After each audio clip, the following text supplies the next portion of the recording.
મુસીબત છે, કારણ કે ગુજરાત સરકાર, જોકે ગુજરાત સરકાર ઉપર અમને હવે જરાય ભરોસો નથી. એટલા અગાઉ કાંડ થઈ ગયા કે એમાં નિર્દોષ વ્યક્તિ કેટલાય વયા ગયા કે એમાં કોઈને ન્યાય મળ્યો નથી. એમની એક જ માંગ છે, અમારી સૌની એક જ માંગ છે કે જ્યાં સુધી નોન કરપ્ટ અધિકારીઓને તપાસ ટીમમાં લેવામાં ન આવે ત્યાં સુધી આ તપાસ એના તાર્કિક અંજામ સુધી જવાની નથી.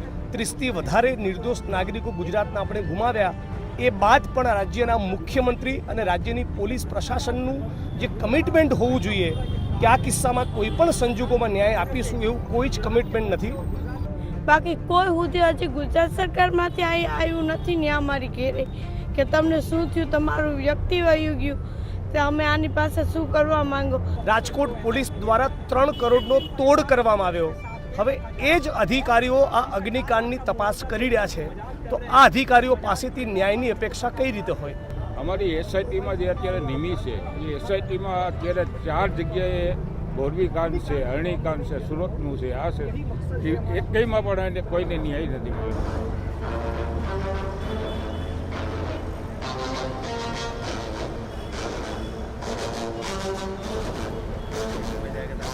4 લાખનું વળતર એ પીડિત પરિવારોની આ ભયંકર મોંઘવારીના સમયમાં મશ્કરી સમાન છે. એમનું વળતર વધારીને 1 કરોડ કરવું જોઈએ. કે જે અમે અમારું વ્યક્તિ ગુમાવ્યું ને હસતાણે, જે મારી બેન મેં ગુમાવી, એવા રાક્ષસોને સજા મળે તાત્કાલિક. ગુજરાતમાં દર 3 મહિને આવા નવા કાંડ થાય છે. ન્યાય નીતિ સૌ ગરીબને મોટાને સૌ માફ. વાઘે મારું માનવી એમાં સિંહ ઉસાદ. આજે દુઃખ સાથે કહેવાનું છે, સંવેદનહીન સત્તાના જૂઠા વાગે ઢોલ. અહીંયા તો ચાલે છે પોલમ પોલ. મારું નામ કાથર સંતોષબેન છે, ચંદુભાઈ. આશાબેન જી ટીઆરપી ગેમ ઝોનમાં આગ લાગી ને એમાં એ મારી નાની બેન છે, કાથર આશા, જે એમાં અત્યારે એ વહી ગઈ. અત્યારે છે તો નહીં અમારી સાથે, પણ અમારે રાજકોટથી અત્યારે અહીં ધક્કો એટલા માટે ખાવો પડે છે. આજ 22મો દિવસ છે, કારણ કે ગુજરાત સરકાર, જોકે ગુજરાત સરકાર ઉપર અમને હવે જરાય ભરોસો નથી. એટલા અગાઉ કાંડ થઈ ગયા કે એમાં નિર્દોષ વ્યક્તિ કેટલાય વયા ગયા કે એમાં કોઈને ન્યાય મળ્યો નથી. જોકે 22 દિવસ થઈ ગયા એટલે અમને હવે તો ગુજરાત સરકારથી ખબર પડી જ ગઈ કે અમારે એની પાસે કેટલી અપેક્ષા રાખવી જોઈએ. 22 દિવસ સુધી અમને હજી કંઈ જવાબ પણ ગુજરાત સરકાર કંઈ આપ્યો નથી. છેલ્લે સુધી કોઈ અમારી ઘરે એમ પણ કોઈ અધિકારી ભાજપમાંથી કે કોઈમાંથી કોઈ આવ્યું નથી કે તમને શું પ્રોબ્લેમ છે શું નહીં. ખાલી અમારું દર્દ વ્યક્ત કોઈ કરવા આવ્યું નથી. એક કોંગ્રેસ તરીકે એક નેતા અમારે જિગ્નેશભાઈ મેવાણી, એ ખાલી એક વ્યક્તિ તરીકે અમારો આમ પીડિતોની ઘરે ઘરે જઈને એની વેદના ખાલી સાંભળવા કે આ લોકોને કેટલું દુઃખ છે. બાકી કોઈ સુધી હજી ગુજરાત સરકારમાંથી આવ્યું નથી ને અમારી ઘેરે કે તમને શું થયું, તમારું વ્યક્તિ વયું ગયું, તો અમે આની પાસે શું કરવા માંગો. ને ગુજરાત સરકાર કે એવા અધિકારી અમારે નિમણૂક કરી નથી જોતા. અમે કહીએ, અમે નામ આપીએ એવા અધિકારીને તમે નિમણૂક કરો. ને બીજી માંગ અમારી એ છે કે ફાસ્ટ ટ્રેકમાં કેસ લડાવ, કે જે અમે અમારું વ્યક્તિ ગુમાવ્યું ને હસતાણે, જે મારી બેન મેં ગુમાવી, એવા રાક્ષસોને સજા મળે તાત્કાલિક. કેમ કે અમે અમારું ગુમાવી નાખ્યું, હવે એ તો અમારું આવવાનું નથી ને કોઈ આ લઈ આવી શકે નહીં. ને આ વેદના તો એને ખબર પડે કે જેને ગુમાવ્યું હોય. મારા પપ્પાને 24 કલાક હતા. મારા પપ્પા એની દીકરી આમ સરકતા જોઈ સામે. મારા પપ્પાની હું પણ ન્યા જ હતી, તો એને કોઈ હજી આવ્યું નહોતું. આજે રાજકોટ અગ્નિકાંડના પીડિતો પણ અમારી સાથે છે. 4 પીડિત પરિવારો રાજકોટથી પોતાનું દર્દ, પોતાની પીડા, પોતાની વ્યથા લઈને આજે અમદાવાદ શહેરને જગાડવા આવ્યા છે. એમની એક જ માંગ છે, અમારી સૌની એક જ માંગ છે કે જ્યાં સુધી નોન કરપ્ટ અધિકારીઓને તપાસ ટીમમાં લેવામાં ન આવે ત્યાં સુધી આ તપાસ એના તાર્કિક અંજામ સુધી જવાની નથી. અગાઉ તક્ષશિલા કાંડ, મોરબી કાંડ, હરણી કાંડ બધાના જ અનુભવો પીડિતોને અને રાજ્યની જનતાને છે. પણ આ પ્રકરણમાં જેની 3000 ડિગ્રીની આગમાં માસૂમ ભૂલકાઓ હોમાયા, 30થી વધારે નિર્દોષ નાગરિકો ગુજરાતના આપણે ગુમાવ્યા, એ બાદ પણ રાજ્યના મુખ્યમંત્રી અને રાજ્યની પોલીસ પ્રશાસનનું જે કમિટમેન્ટ હોવું જોઈએ કે આ કિસ્સામાં કોઈ પણ સંજોગોમાં ન્યાય આપીશું, એવું કોઈ જ કમિટમેન્ટ નથી. હું 16-17 દિવસ રાજકોટ રહીને આવ્યો. રાજકોટ શહેરની જનતામાં અને રાજકોટ પોલીસના કેટલાક મિત્રોમાં એવી ચર્ચા છે કે અગ્નિકાંડની ઘટનાના આગલા દિવસે જુગારની એક મેટરમાં કથિત રીતે રાજકોટ પોલીસ દ્વારા 3 કરોડનો તોડ કરવામાં આવ્યો. હવે એ જ અધિકારીઓ આ અગ્નિકાંડની તપાસ કરી રહ્યા છે, તો આ અધિકારીઓ પાસેથી ન્યાયની અપેક્ષા કઈ રીતે હોય? પીડિત પરિવારો બોલે કે ન બોલે, અમે કહેવા માગીએ છીએ કે 4 લાખનું વળતર એ પીડિત પરિવારોની આ ભયંકર મોંઘવારીના સમયમાં મશ્કરી સમાન છે.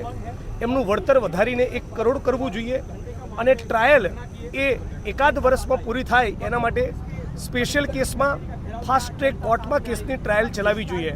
નામદાર ગુજરાત હાઈકોર્ટ પણ સતત ટકોર કરી રહી છે, સરકારને એક્સપોઝ કરી રહી છે. આ બધા જ પ્રયત્નો છતાં 72 કલાકના અમારા અનશન ઉપવાસ છતાં રાજકોટ પોલીસ કમિશનરની કચેરીનો ઘેરાવ કર્યો, હજારો લોકોની વચ્ચે પત્રિકા વિતરણ અને જનસંપર્ક કર્યું. પીડિત પરિવારો રાજકોટની સડકો પર, અમદાવાદની સડકો પર ઉતરવા મજબૂર બન્યા છે. આ તમામ પ્રયત્નો છતાં નોન કરપ્ટ અધિકારીને સરકાર એ તપાસ ટીમમાં લેવા માગતી નથી. એનો એક જ મતલબ છે, આ સરકારના પેટમાં ચોરી છે, આ સરકારના પેટમાં પાપ છે. અમારી એસઆઈટીમાં જે અત્યારે નિમી છે એ એસઆઈટીમાં અત્યારે 4 જગ્યાએ બોરવી કાંડ છે, અરણી કાંડ છે, સુરતનું છે, આ છે. એ એકમાં પણ કોઈને ન્યાય નથી મળ્યો. એટલે અમને આશા નથી કે આ એસઆઈટી અમને કાંઈ ન્યાય દઈ શકે. આપણા પરિવારમાં કોને ગુમાવે? અમે 5 જણાને હવે કઈ રીતે તપાસ થવી જોઈએ? કારણ કે અમારા નોન કરપ્ટર 3 અમારે અમે મનમાં રાખ્યા છે. એ સરકાર અમને કહેશે કે કોણ કોણ તમારા રાખવા છે, ત્યારે અમે એને કહેશું. કોણ કોણ આપ શું માની કોણ કોણ હોવું જોઈએ તપાસ? હોવું જોઈએ અમારા મનની અંદર. પણ જ્યારે સરકાર કહેશે કે તમારે ક્યાં અધિકારીને રાખવા છે, અમને કહેશે ત્યારે અમે એના નામ આપીશું.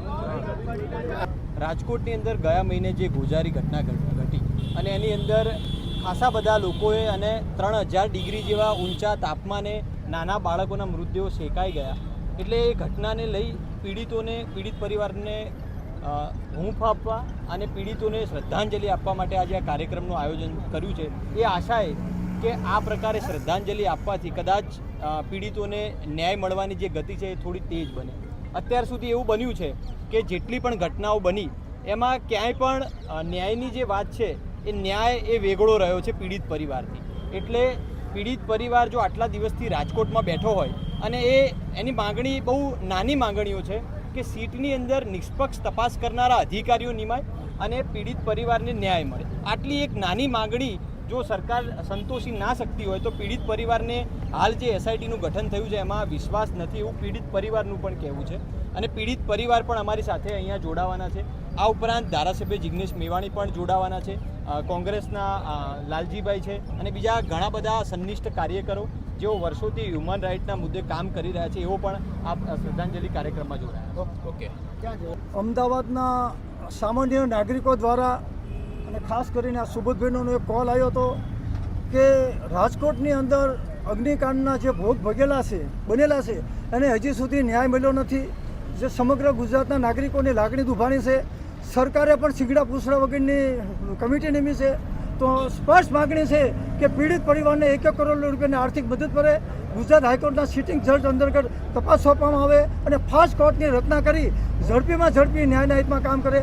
ગુજરાતમાં દર 3 મહિને આવા કાંડ થાય છે. ન્યાય નીતિ સૌ ગરીબને, મોટાને સૌ માફ. વાઘે મારું માંડવી, એમાં સિંહ ઉસાદ. આજે દુઃખ સાથે કહેવાનું છે, સંવેદનહીન સત્તાના જૂઠા વાગે ઢોલ. અહીંયા તો ચાલે છે પોલમ પોલ. છતાં દુઃખ અને લોહીના આંસુ સાથે જણાવવાનું છે કે આટલા કાંડ થાય છે તેમ સરકારનું પેટનું પાણી પણ હલતું નથી. તો આજે અમે અમદાવાદ શહેરના નાગરિકોને પણ અપીલ કરી છે.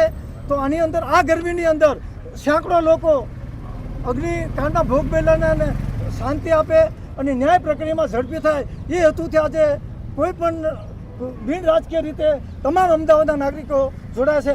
આગામી તો દિવસોમાં જો ન્યાય નહીં મળે તો શેરી આંદોલન કરવામાં આવશે, ગુજરાત બંધનું એલાન કરવામાં આવશે, 25 તારીખે રાજકોટ બંધનું એલાન છે. તો ધીરે ધીરે લોકો જાગશે. गाँव गाँव से उठो, बस्ती बस्ती से उठो, इस देश की सूरत को बदलने के लिए उठो. ક્યાં સુધી આપણે સહન કરશું? તો ગુજરાતની જનતાને અપીલ કરવી છે કે હવે જાગવાની જરૂર છે.